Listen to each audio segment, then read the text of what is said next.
When I'd come back from Sri Lanka, I was told that PM साहब मिलना चाहते हैं. So I went there. Then he said, कल सुबह आ जाइएगा. नाश्ता इकट्ठा ही करेंगे और उसके बाद आपको राष्ट्रपति भवन ले जाएंगे, आपको शपथ दिलाएंगे और आपको मंत्रिमंडल में ले आएंगे. So I nearly fell off my chair.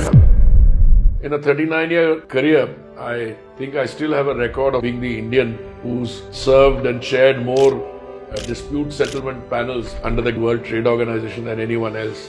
I've also dealt with hardcore issues of terrorism. I was the person who was sent to talk to Velupillai Prabhakaran, the LTT leader. The negotiating language always starts off, I want...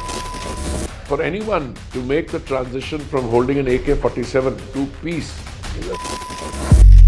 You stood up to some German boys who were troubling you about your turban. If somebody is bullying you, give it back. There's been this old debate on which is a more worthwhile career, the IAS or the Foreign Service. Then I was Civil Aviation Minister. That was during the pandemic. We had to fly people in from different parts of the world. We were able to privatize Air India. Now, Petroleum and Natural Gas Minister of 3 years. Petrol or oil, the conversation around EVs. You have an excellent story to tell. When you were in this position and unfortunately the assassination of Rajiv Gandhi happened, how did you feel then? India has always believed in using diplomacy. We have never attacked any other country. But equally, if you are attacked, then you will... Dysfunctioning Security Council, a less than effective UN. Why would you say that? Today, everybody goes to war without any... And the Security Council is paralyzed. We first met in the Ministry of External Affairs, fell very much in love. When he went to Jaffna, of course, I was very tense, walking through landmines and being guided by these guides from LTT, blindfolded through the jungles of Jaffna. How does one make marriage last? Let's talk about the recent, you also made a comment on the Indo-Canada relationships and the kind of conversations that are going on. You were one of 4 ministers to get the students back home from Ukraine. Operation Ganga. Operation Ganga. What is the mindset of a person who has to apply himself in the context of negotiating situations which are extremely dangerous for our citizens?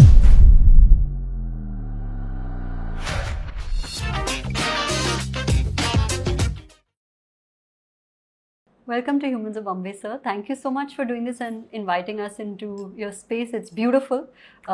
Your library especially, I spent many moments there. So thank you and welcome to the show. Thank you very much. Thank you for having me here.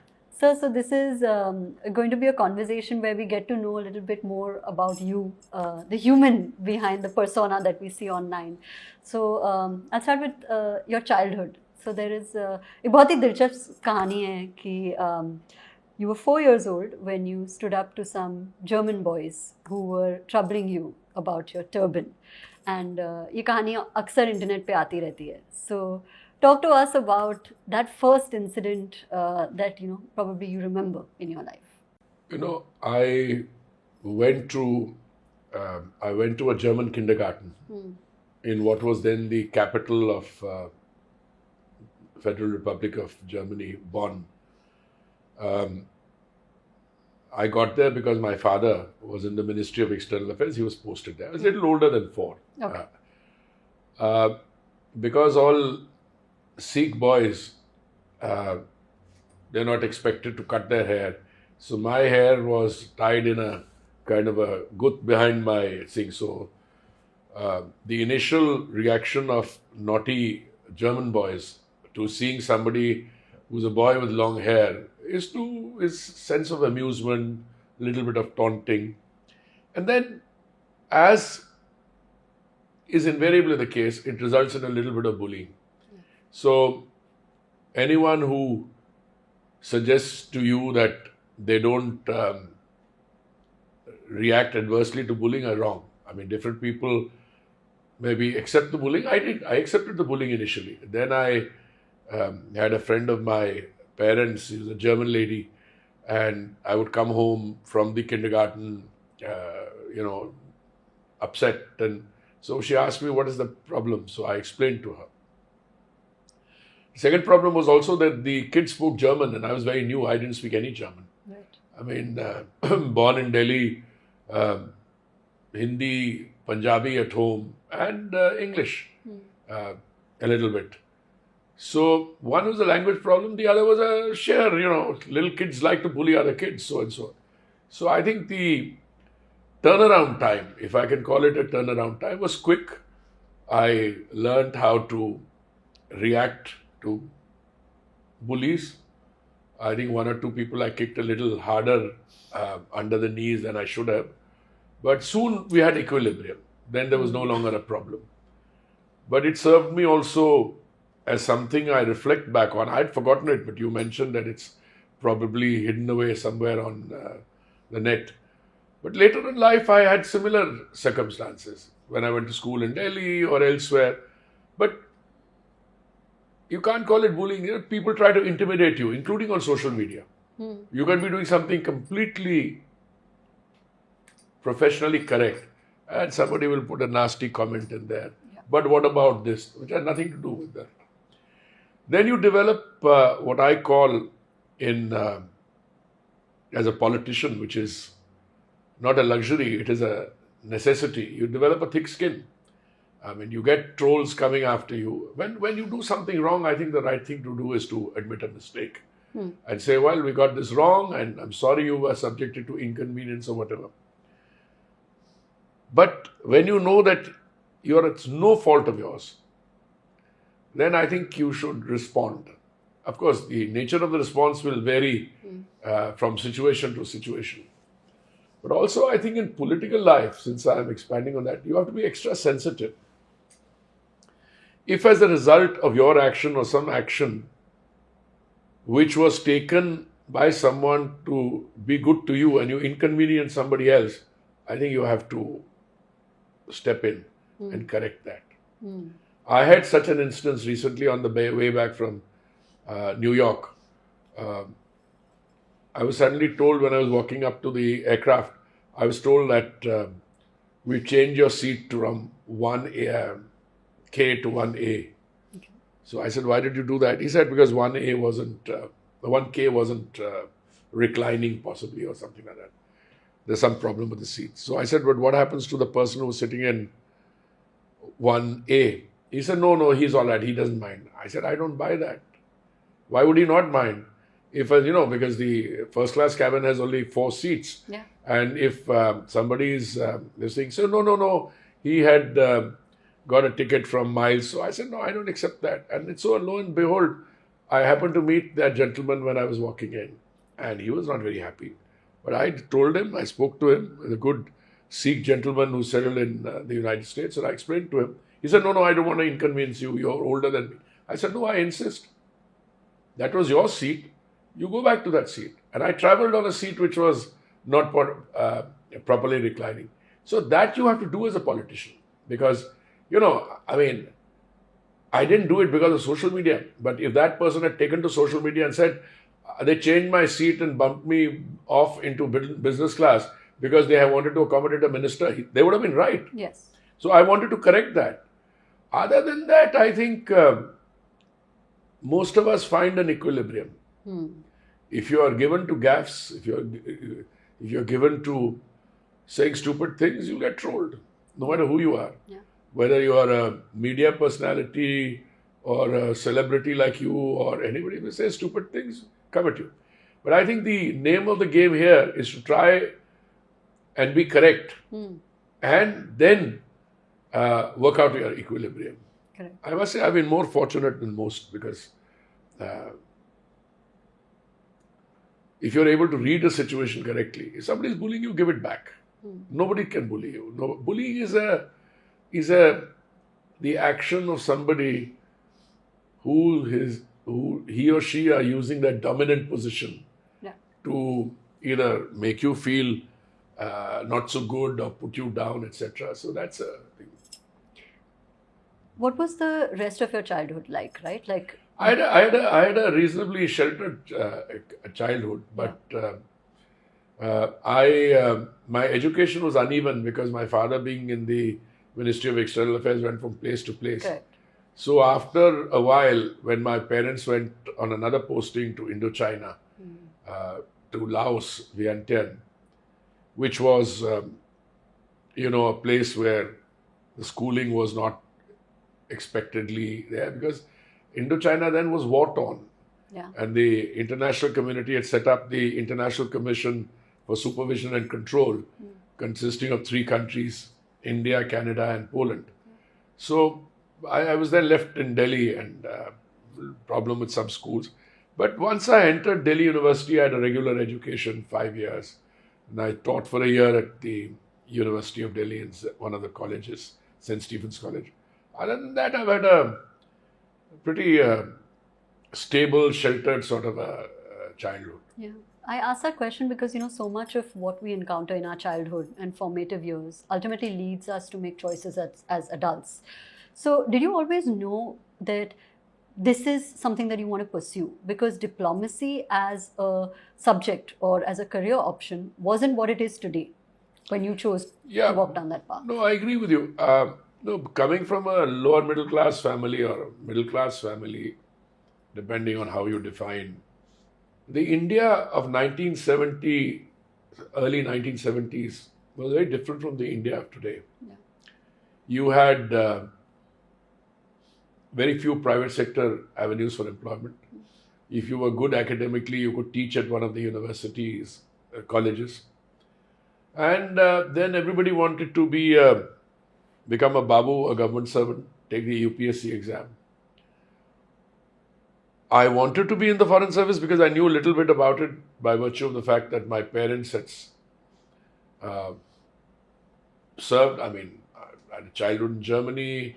When I got into the foreign service, I was a student at Delhi. My father was posted in the UK. In between, they were in Laos. So, I mean, there are different places. I wanted to be a diplomat. It struck me as a profession which, in retrospect, I think it was a good choice. But you had to qualify in an exam. There's no certainty of that. Yeah. Lakhs of people appear and only very few get in. In my batch, we had 25 qualified. In the IAS, another 100 qualified. But I think the choice was also partly dictated by what appeared to be doable. If I didn't have a middle class background, I may have preferred to be a lawyer. Really? And my father very often told me that, there's nobody in the family who has a legal practice. So you'll probably end up as a briefless lawyer, which is not to say that my father didn't have confidence in me. But I think what he was saying is that if you can qualify to get a good job, at least security. Yeah. Whereas if you're a lawyer, you may do very well, but it takes time to establish, a lot of time, yeah. Mm-hmm. So I think the employment avenues, when I was still a student in MA final, I appeared for an interview in one of the leading private sector companies. They came onto the campus. It was a campus recruitment.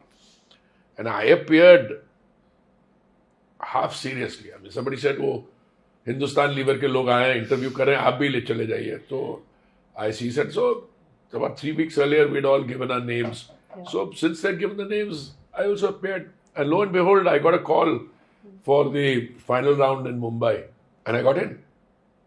It's too good to be true. You're a student of final year MA history. You have taken the exam. You've taken the MA exam. The results haven't come. And you join the private sector. At 2.5 times what the government would have given you as a start. The start for an IAS, IFS also was 400 rupees basic salary. Here they started you at, I think, 1,000 rupees if I remember correctly. So I spent a few weeks, 1 week in Mumbai, then Bombay. Then I was assigned to the Calcutta division in what was then called Main Lines 1. That was their main business lines, making dalda and, other, the detergents and so on. But 3 weeks into it, I started something I didn't do very much at that, is introspecting. I said, what would be my life at the age of 40? All right, if I'm a successful manager, I can say I have pushed up the sale of soaps by 40%, or pushed up this thing, but is that what I want to do? So the first opportunity I got into Delhi, I appeared for an interview at St. Stephen's College, and lo and behold, I got in. So I left Hindustan Lever. the terms of leaving were not entirely how they should have been, because they were a little shocked. How can somebody who's got into this very prestigious job and who's left? It's coveted because It's very salary, coveted, yeah. very coveted. And lo and behold, in that year, several of us left. I left it to join a teaching job. So they were a little, rightly so, wanting to know what happened. But I think slowly they realized it was not a problem with them. It was a problem with somebody at the age of 21 not being entirely clear on what they wanted to do. And I think the choice I made of coming back to the university, settling into a teaching job, and then joining the Foreign Service was a correct one. And I served in the Foreign Service for 39 years. Yeah. So that, I think, was the correct decision. So as a young person who's just landed this job, which also comes with a lot more responsibility, right? Like when you're at a corporation or working at any company, the responsibility is hedged because you're responsible for your job, you do your job, you go home. However, with this, when it comes to diplomatic relationships, when it comes to representing your country, which you did, the responsibility is heavy. So what was your mindset going in? What is it that you wanted to achieve? No, I think at that stage, it's still another job. It's slowly when you settle in, when you come into, the first few years are, probationary training in the country, then going on a language posting. And Lakshmi and I went to Tokyo to learn Japanese. We learned Japanese for a year or plus, then started working in the mission. They're too young, you're speaking. But after a while, you're right. After a while, you realize that it's not just another job. Whatever you do, you will be judged in terms of what you're doing for your country. Correct. I mean, if you're a trade officer, how are you reacting to that? If you're a political officer, how do you reach out? If you are a consular officer dealing with the passports and visas, how do you react? And as you grow older and as you get a little more experience, yes, that sense comes in. Right. Which is missing in the beginning because, you're just learning the ropes. There's been this old debate on which is more worthwhile career, the IAS or the Foreign Service. That was the question. Very, very often, a lot of people in the Foreign Service say, if we had been in the IAS, we would have been running a district, we would have been doing this, we would have been doing that. I don't buy that argument. No matter where you are, whether you're in the Revenue Service, the IAS or the Foreign Service, if you're serious about what you're doing, then you can rest assured that you will get results. And the Foreign Service, I think, lends itself for consideration as a very promising career because it gives you or any young person or anyone else dealing with it so many different avenues. You can deal with traditional diplomacy, foreign policy, security policy, trade policy, the works. Yeah. So I have had the privilege in a 39-year career of doing trade negotiations. I think I still have a record of sorts of being the Indian who's served and chaired more dispute settlement panels under the GATT and the World Trade Organization than anyone else. I've also dealt with hardcore issues of terrorism. Yeah. I was the person who was sent to talk to Velupillai Prabhakaran, the LTT leader. I brought him to India for talks with the then Prime Minister, Mr. Rajiv Gandhi. I chaired the Counter-Terrorism Committee of the UN Security Council. I have, the Foreign Service gave me an opportunity to deal with many areas. Today, when I deal with issues of energy and security, energy availability, affordability, again, somewhere my long innings in diplomacy would have come into an end. Of course, I'm very often heard saying that whatever you do is new, so you have to apply yourself. And some of these jobs don't give you too much apprenticeship time. You have to come to terms with the reality straight away. In the last this is the 8th year that I've been part of the Prime Minister's team. I did 7 years as Housing and Urban Affairs Minister. That's the time Kartavya Path was built. That's the time our metro system urban transport system increased. That's the time Parliament was built, Bharat Mandapam was built. Several the smart cities mission took off, the Swachhta mission, affordable housing, Pradhan Mantri Awas Yojana. So it's a very exciting learning period, and if you can contribute a little to that, that's one. Then I was civil aviation minister. That was during the pandemic. We had to fly people in from different parts of the world. We were able to privatize Air India, which was a very big achievement. And now as energy, or rather petroleum and natural gas minister for 3 years, I've been dealing with the trilemma of energy availability, affordability and sustainability. And I think whatever you do, there's a underlying fascinating challenge there. And I think a degree of satisfaction if you can do it reasonably well. Yeah. But what is the mindset of a person who has to apply himself in the context of negotiating with a militant? Well, my mindset better be one of total calm, because you don't want to, flap there. You must know whom you're dealing with. Yeah. I mean, the negotiating language always starts off, I want peace. But, their idea of peace may be very different from yours. So, I remember my negotiations with the LTT. It's all in the public domain. Submissions were made to the Jain Commission, which was set up to inquire into the assassination of the Prime Minister. So, all those things are there, and which part of the negotiations I did. But it's a real experience. Yeah, because the outcome of the negotiations, but you can't just say because I want a good outcome, I'm going to agree to what he's saying. Yeah. It's for anyone to make the transition from holding an AK-47 to peace is a very difficult transition to make. Were you scared? Well, not really scared, but unsure of yourself. But full of energy because you wanted to do it. But there was a time when, when you said, you need to discuss something, he or she, whichever one you're dealing with, I've dealt with many of them, agreed and then they went back on it. Yeah. Went back on it. So you then have a tendency for a fleeting moment to blame yourself. हमने तो गलती नहीं कर दी इसको, कहीं समझने की गलती नहीं हुई. But then I told myself, I was not alone with him. I had somebody with me all the time. And after every session, we produced notes.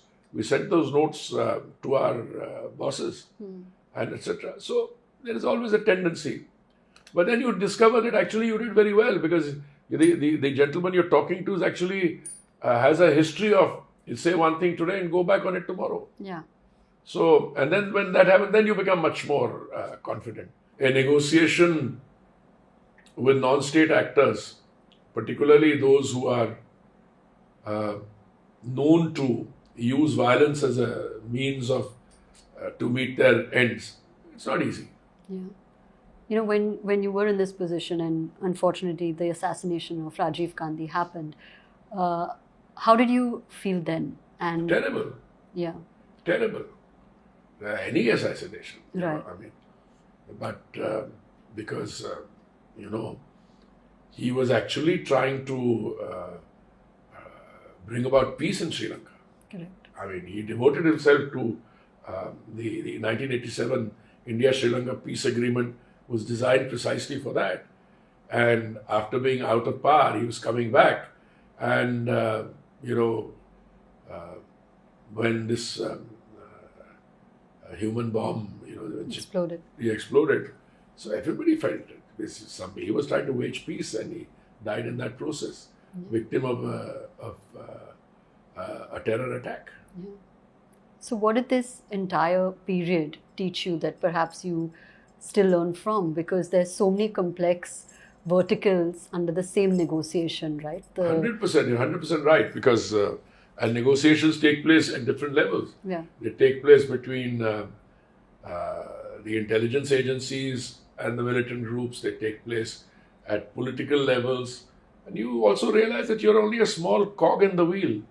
When I was sent there, it was an act of faith to send a first secretary in a mission to deal with somebody like Mr. Prabhakaran.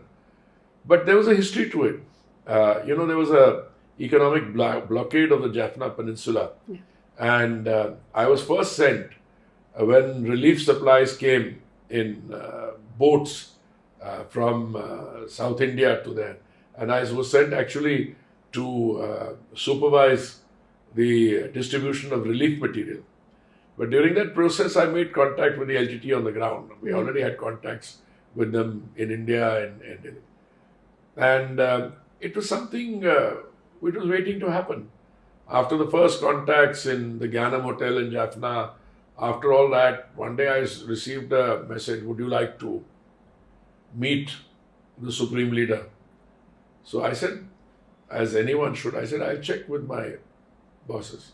I'll have to check with the High Commissioner, because my line of command was my High Commissioner. So I checked with him, he checked with Delhi and said, good idea, send him. That's how it started. But then afterward, the level was raised, Yeah. More senior people got involved. But yes, I had a vantage seat there in the beginning period. And I also saw it, at the end of it, it ended when after protestations and after saying that they wanted a peace settlement, they went back on it. And then there was a war which took place. I mean, was it good or bad? I don't know. Yeah. And you're not called upon to make those judgments. Yeah. So how would you say India's posturing has changed over the years, right? You've seen diplomacy and represented India so closely. No, India has always believed in using diplomacy. And India has always believed in using diplomacy in order to secure peace, to go for negotiations rather than thing. We have never attacked any other country. If you look at ours, is an exemplary record. But equally, if you are attacked, then you will respond. Yeah. And I think we are very fortunate that today the traditional Indian approach to diplomacy is part of our cultural civilization also. I think if you read our literature on that, I mean, Kautilya's Arthashastra is a case in point. You read other. Today, I think the world has come to, by and large, the majority of the countries, the 193 member states of the UN, they have come to realize that India stands for, multilateral processes, global peace, and not for war. Yeah. That's been the Prime Minister's consistent stand when it comes either to the Russia-Ukraine issue. Whatever our individual degrees and levels of friendship with individual countries, but you have to peace. I mean, there should be no takers for war. Correct. But a dysfunctioning Security Council, a less than effective UN, is making it worse to that extent. Why would you say that? Because ideally the only agency in the world which has the designated authority to determine whether there is a threat to international peace and security is the UN Security Council. So if somebody is claiming that they are under threat, they should go to the Security Council. And the Security Council will make a determination. If they say, yes, there is a threat to peace, then they will authorize what is called all means necessary, or the use of force. Today, everybody goes to war, or whoever wants to go to war, without any reference to the Security Council. And the Security Council is paralyzed after, the goings on in Libya and Syria. When we were on the council, I was presiding over the council. So today, the effectiveness of the multilateral instruments or the UN is much less. So especially in your position, right? Like when you have to deal with, you were talking about earlier when people will have an opinion. Of course, also you hold a public office. For example, when the Russia-Ukraine war was going on and we were still importing oil from Russia, there was a lot of We were importing debate. very little. We were importing very little at that point of time. But, our imports of oil, first of all, there have never been any sanctions on oil imports from Russia. There was only a price cap. And we are not entirely unhappy with the price cap. If I can import oil less expensively, I would. Today, we are importing a lot of oil because we have a very simple policy. We float a tender at the point of importation. Whoever sells us cheapest, we buy from them. Right. And when these kind of conversations spark a debate, what is typically your response? My response is to lay the facts out, let people realize what's happened, and then you find the problem goes away. Yeah. Okay. And when it comes to more larger level debates, right, especially in the context of petrol or oil, the conversation around EVs and switching to more sustainable, to more environmental friendly substitutes, what then is the context? We have an excellent story to tell. Our biofuel blending has gone up from 1.5% in 2014 to nearly 16-17% now. We had a target of 20% blending by 2030. We brought it forward to 2025. Our use of gas in the energy mix, we want to take from 6 to 15%. Our story on green hydrogen, these are all success stories. Yeah. Some are evident, as in biofuels. We're already talking, I'm still saying, of what we would do to take biofuel blending beyond 20%. We started that conversation. Where, at any given point of time, some 66, 70 million people go to a petrol station to fill up every day. Yeah. And there's never been any shortage of petrol, diesel, or gas. Our prices are lower than the world. They've actually come down thanks to the far-sighted decisions of the Prime Minister. And finally, what is important is that we are also making that green transition with availability and affordability. And green hydrogen is also evolving. So I think we're doing well. Yeah. So let's talk about the decision that got you here, right? To move from diplomacy into politics. It came naturally. Yeah. I was associated with the ABVP. Associated, I'm choosing my words carefully, when I was in the university. I was active in student politics. And when I retired in 2013, I did some think tanking for a while. And then I was invited to join the Council of Ministers. I'd already become a member of the BJP. So I think it was not a decision that had to be made. It was, in a sense, part of a natural evolution which was taking place. Yeah.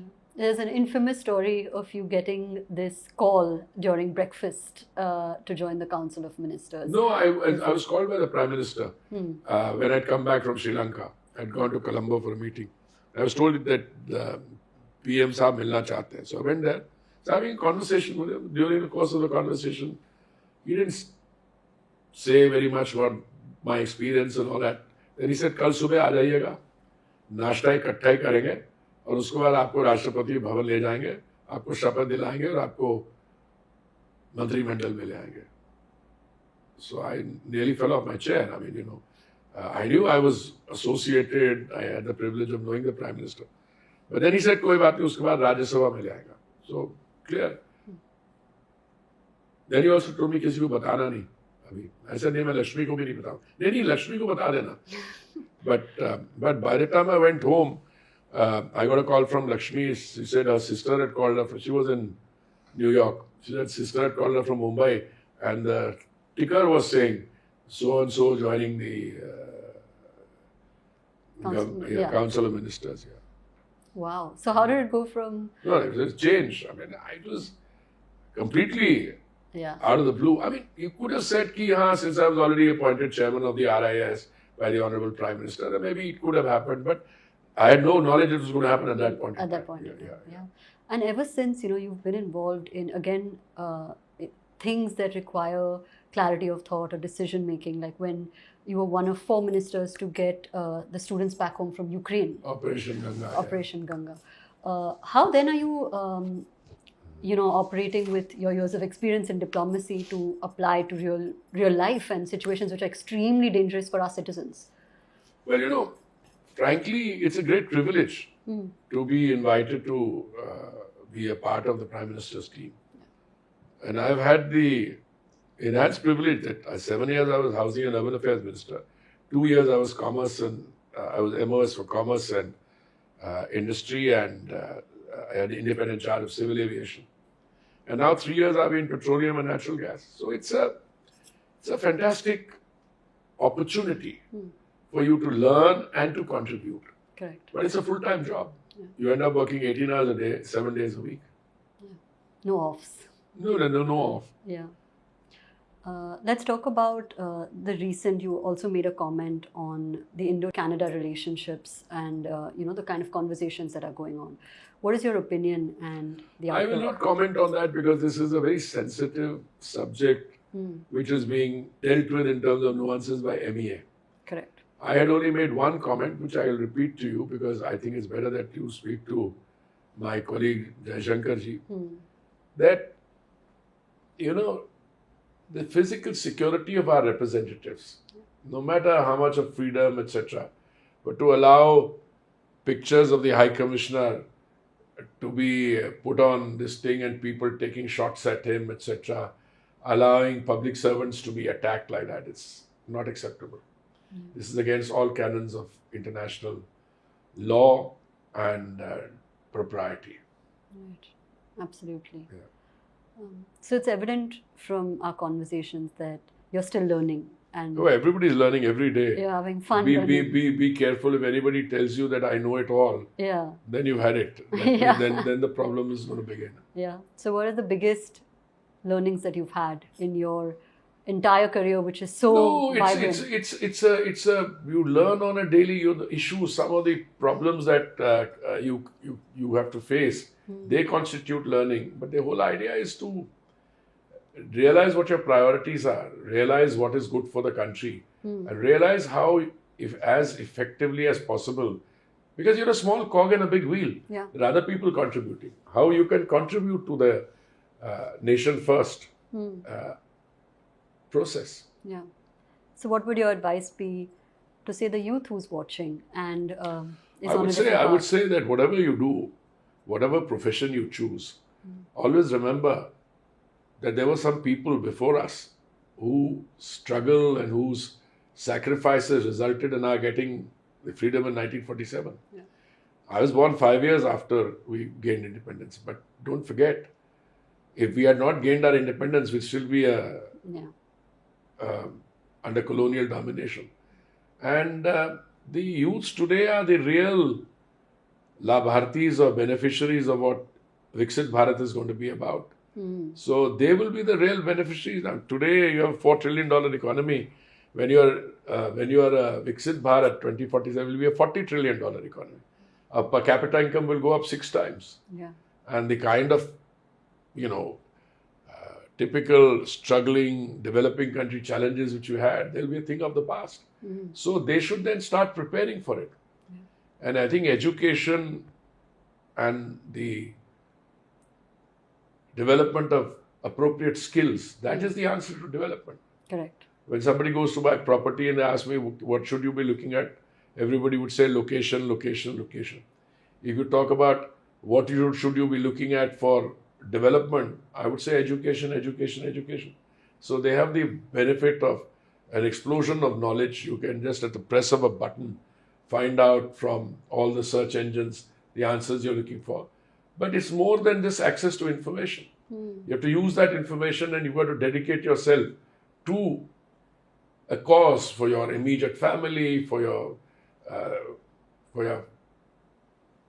state, for your country. That's the challenge. Yeah, absolutely. Welcome, Lakshmi ma'am. We've been chatting for a while and now we were going to ask him questions about you. So we thought, why not have you? So that we can have both perspectives on this Thank you. conversation. So welcome and thank you for doing this with us. Pleasure to be with your project. Yeah. So you all were very young when you all met. And he had just joined the IFS when he first met you, and you've held so many different positions associated with the UN and just overall seem like a power couple and so articulate. But talk to me about the time that you all first met and what it was like. We first met in the Ministry of External Affairs the day that we were supposed to register ourselves as IFS officers. But we didn't really talk, and the real meeting took place in the Academy, National Academy of Administration in Missouri, So the real first meeting was quite a feisty encounter because we had just been told about our language allocations. I had been allotted German and he had been allotted Japanese, and we met at this place called the Tavern. It was a very popular uh, cafe. It used to have music, and we used to dance. All the probationers, as they were called, used to haunt that place. So we met there, and so he said, you shouldn't have got German because I have been in Germany as a child, and I had asked for German, and he had been given, but I've got Japanese and you've got German. So, I retorted, oh, then, you should have been higher up in the higher up. So, that banter we started with. And very soon we fell very much in love. And it was so fast that we didn't even realize that within 2 months of our meeting, we had almost taken the next step of deciding to get married. How sweet. So, and we were just 22. In fact, I became 22 a week after joining foreign service. Wow. So yeah, we were the youngest in the batch. So there was a lot of opposition from both families, but particularly from his family. My family got used to it very quickly. Once they knew that I was determined, and they had also,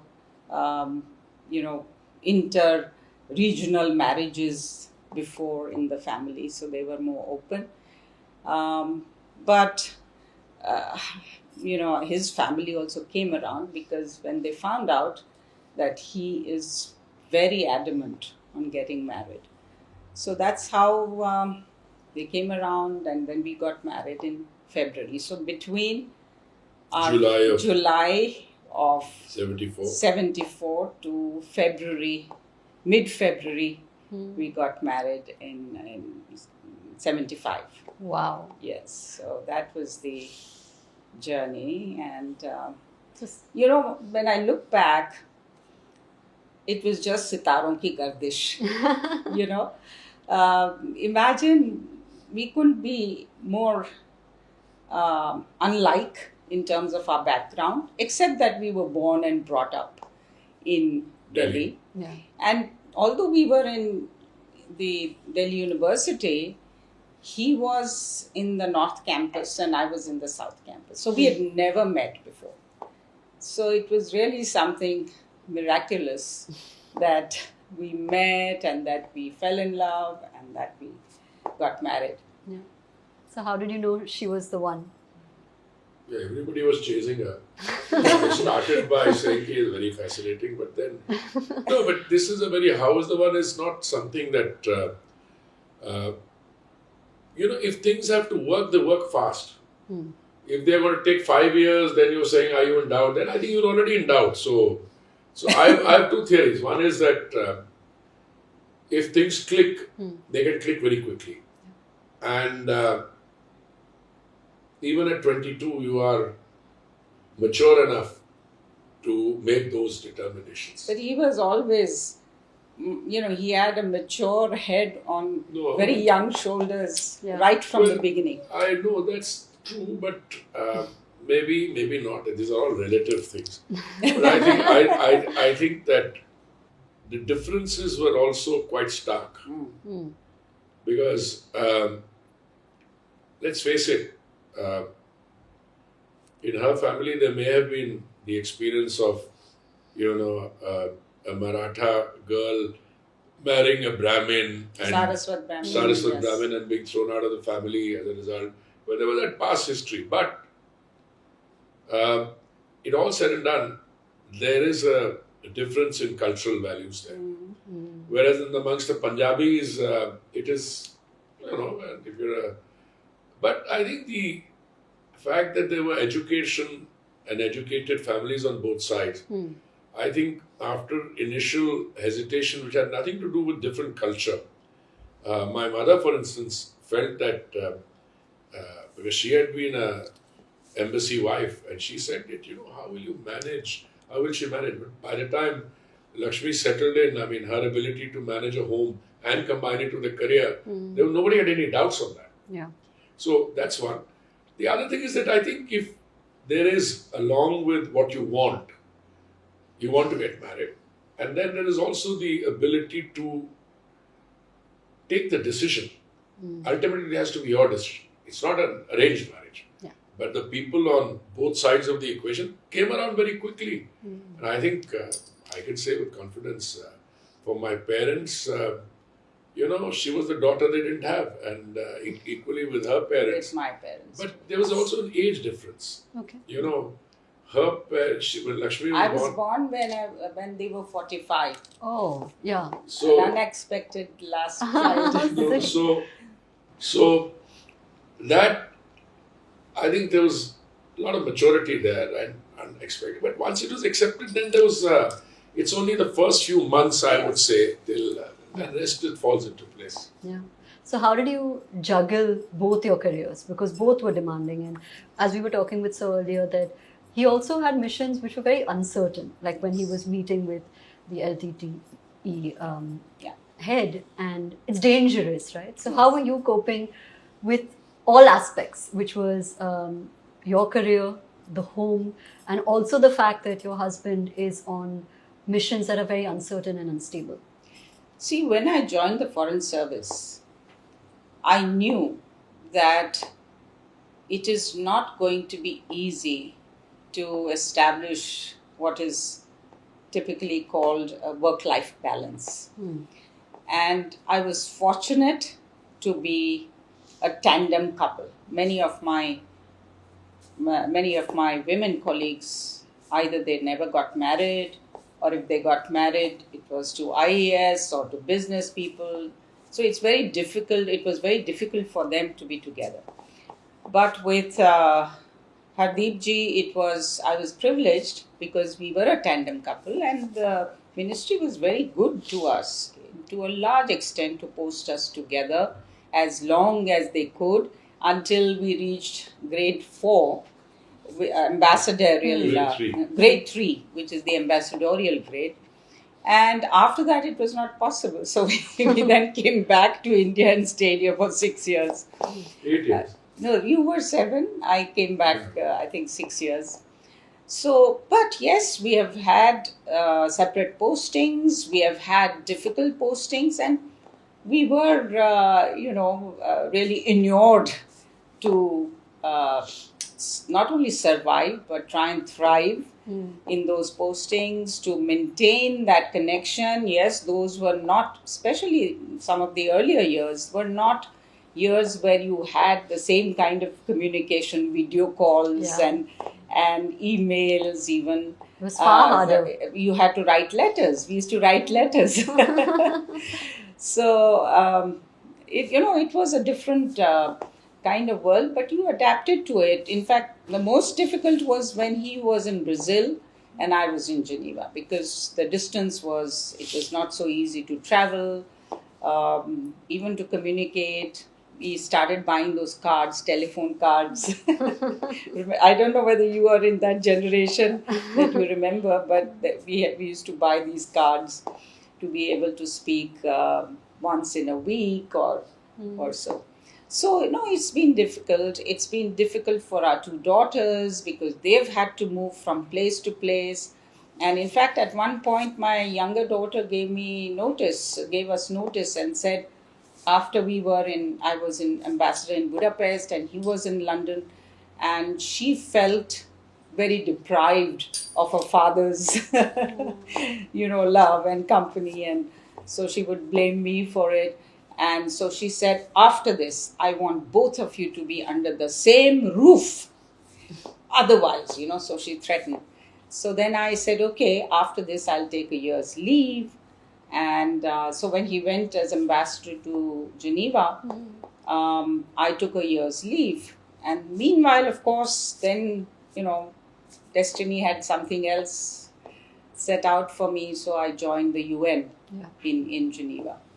So that enabled us also to remain, together. But yes, these are, his being alone in Brazil was very tough. But if you look at an overall career, I had of 39 years. If I look at the number of years We were together. is the majority of the time. Okay, yeah. I mean, the first posting when we were ambassadors, I went to London, she went to Budapest. I was Deputy High Commissioner. Well, that was a I good think about 10 years we were apart. 3 years there, then Brazil 2.5 years, 5.5 years.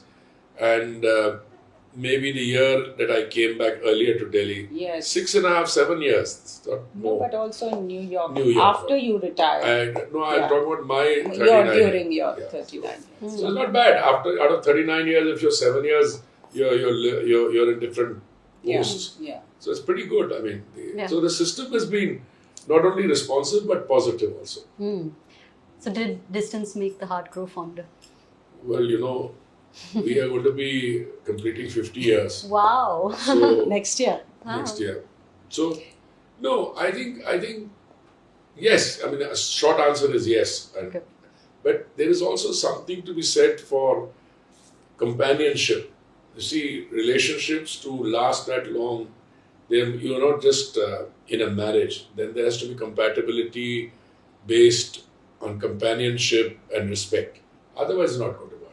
Because, there are so many, if you're busy in somewhere, you're working all the time, then you'll say, well, what the hell, it does not. But I know even when I was in Brazil, I think many times she visited me. My elder daughter used to come down when I presented my credentials. She came, etc. So, family adjusts to those situations. Right. And if you're able to do it, then you can, time passes more quickly. Yeah, absolutely. And how have you both helped each other in your careers? Because obviously they're so different, but there's so much synergy as well, Absolutely. right? You were right. When he went to Jaffna, in fact, I was expecting my second baby.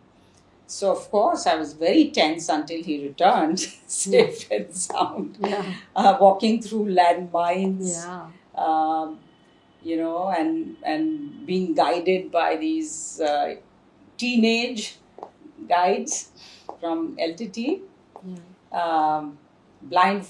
driven blindfolded through the jungles of Jaffna. So all of that, of course, was, causing concern. But thankfully, it turned out all well. And it was a heroic act on his part, and what he did for the country.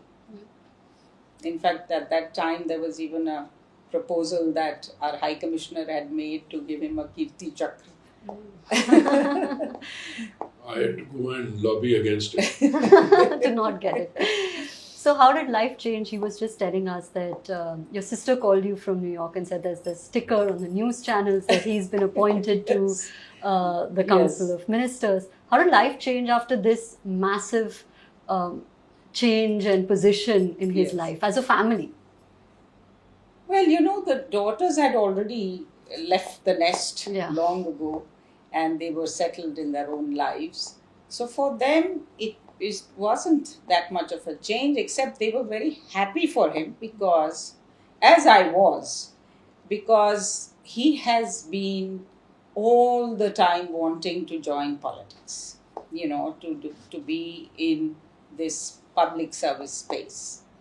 So I was happy that finally he had reached this destination, and he had been honored by Prime Minister Modi, and also delighted with this rather unusual portfolio for a foreign service officer. There have been foreign service officers who have been ministers, but this is the first time I think that urban development and housing and urban development was given to a former foreign service officer. So I had personally, professionally had worked on urban development issues.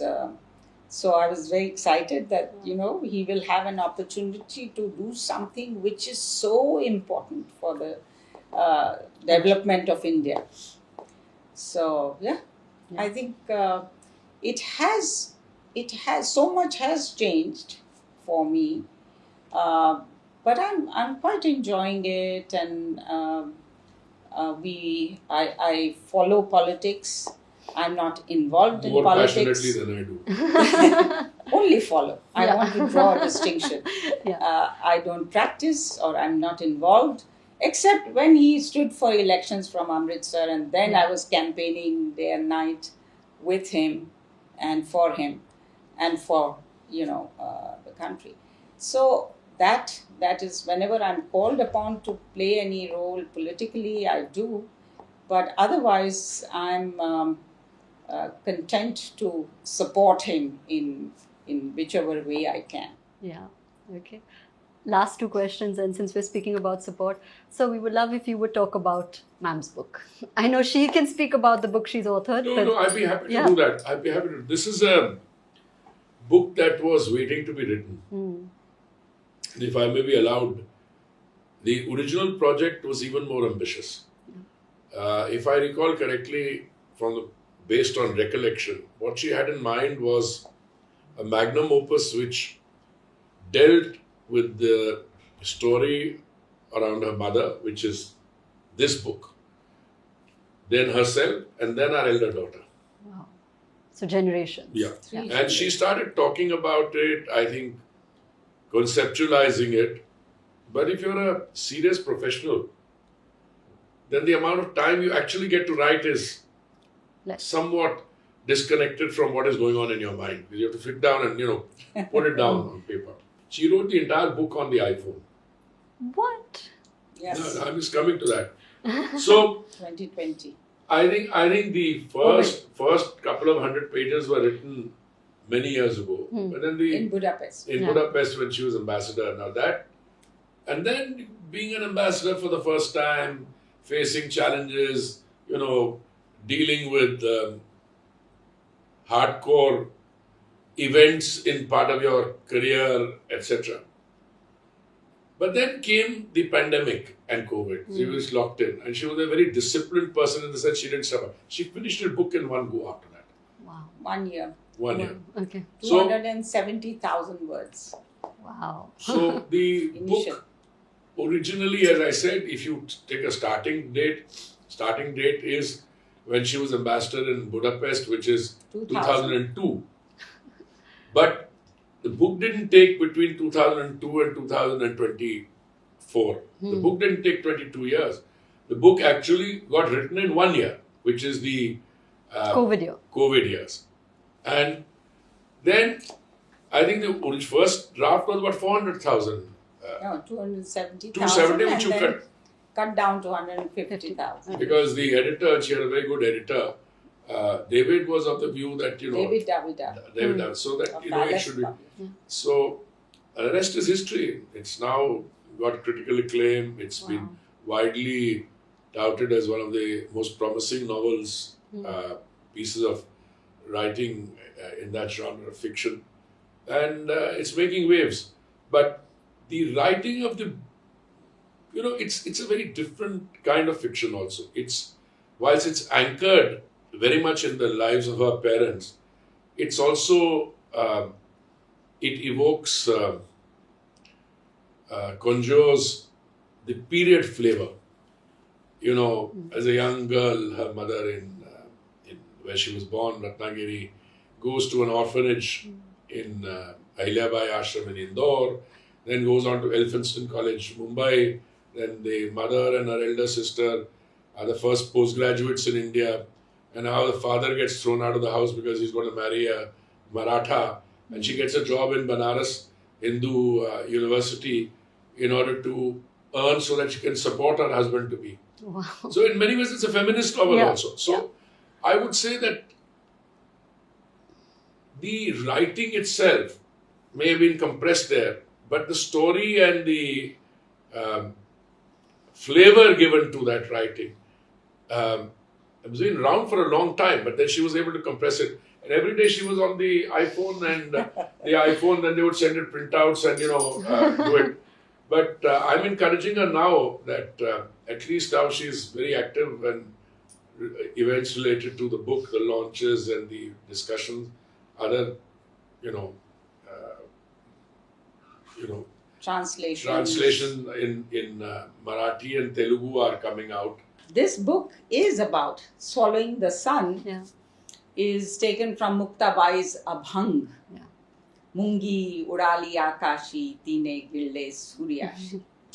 So that spirit of achieving the impossible, no matter what, and overcoming the limitations of one's circumstance, daring to do, having faith, persisting.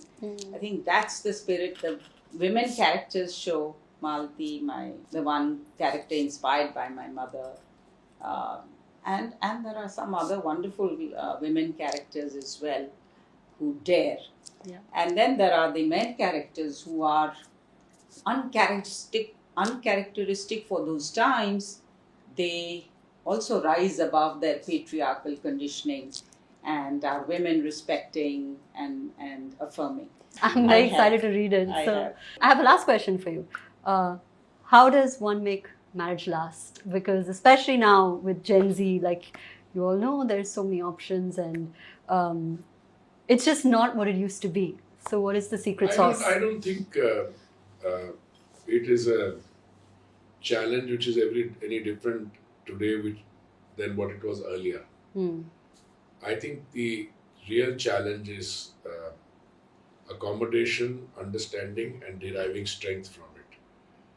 We were not the first tandem couple in the foreign service. They were there before us also. And there are several after us, even the younger generation. But if you realize the positives, one is that there has to be compatibility. If people are uncomfortable in marriage, it's a different thing. But today, this current world of falling in and out of marriages and and relationships. I'm coming to that. It's not just marriage. The people are coming in and out of relationship. Yeah. Now, if you are in that mode, then my advice is don't get married. Because marriage is something more than that. Because you are raising a family, there's a value system, and there has to be commitment. And commitment. Now, commitment, sometimes people think is, oh my God, I have to commit myself. Well, if you've got commitment phobia, you've got a problem of a different kind. But if you think something is good, what is the hesitation in making a commitment? Yeah. And also, there's nothing as an ideal. There will be things on the professional front. If both are working, one will say, yeah, I'm getting a little this. But look at the advantages.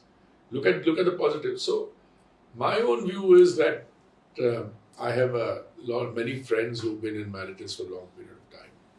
I have also a few friends whose approach to marriage is somewhat different. But I think there's great value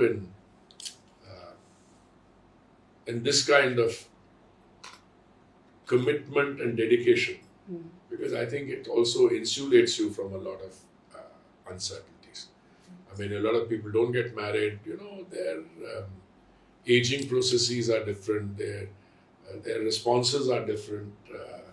I'm not referring to any one set of circumstances.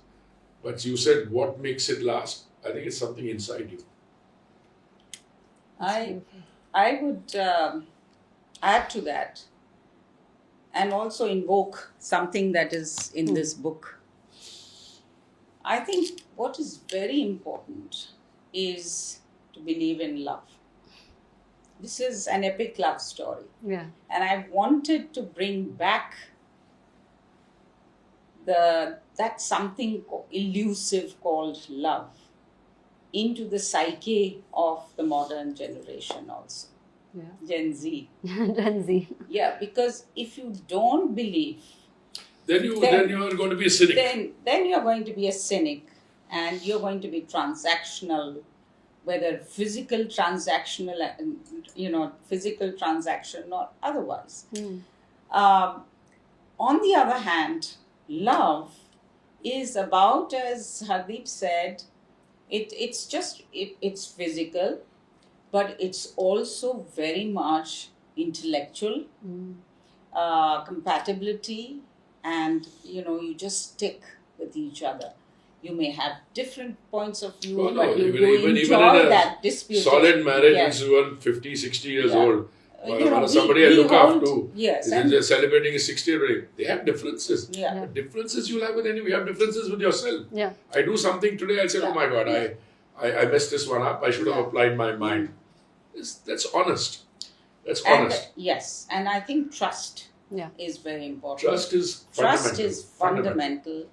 And also, I think, we regard ourselves as soulmates in so many ways, and we have telepathy. Yeah. Before I say something, he already anticipates it. And when and the triggers, when we see something on television, there's some piece of news.